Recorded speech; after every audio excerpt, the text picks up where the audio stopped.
আসসালামু আলাইকুম।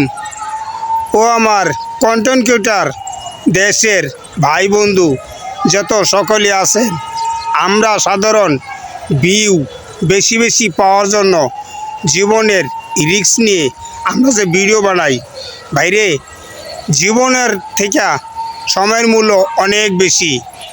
নিজে বাঁচি, অপরকে বাঁচার তথ্য দেই।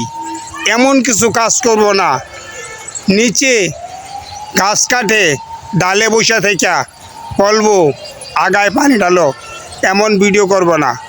নিজে বাঁচুন, অপরকে বাঁচার পরামর্শ দিন। ময়মনসিংহের গরিপুর থানার নাম্বার 1 কন্টেন্ট ক্রিয়েটর আলামিন ভাই পেট্রোল দিয়ে পুকুরে একটি মাচা বানায়া ভিডিও করার জন্য প্রতিশোধ নিয়েছিল।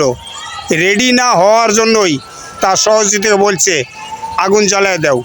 দেওয়ার পরে সে ঘটনা, সে এখন বর্তমান মৃত্যুর শয্যায় ঢাকা মেডিকেলে আছে। বারুনিউটে গায়ের 40% শরীর তার ধ্বংস হয়ে গেছে, ভাই পুড়ে গেছে। প্রত্যেকটা কন্টেন্ট ক্রিয়েটরের কাছে আমার আকুল অনুরোধ রইল, তার জন্য আমরা শুভ দোয়া কামনা করি, সেই জন্য আমাদের মাঝে সুস্থ হয়ে আবার ফিরে আসতে পারে। তার জন্য বেশি বেশি দোয়া করি। আর ভিডিওটা শেয়ার করে ছড়িয়ে দেন। সকলেই, কেউ জানে কেউ জানে না, জানার কথা বুঝাই দিন। ইনশাল্লাহ এখানে থাকি। নিজে সতর্ক থাকেন, অপরকেও সতর্ক করেন। আমরা রিস্ক নিয়ে ভিডিও বানাবো না ভাই। আমি যদি বাচ্চা না থাকি, টাকা দিয়ে কী হবে ভাই? নিজে বাঁচলে বাপের নাম।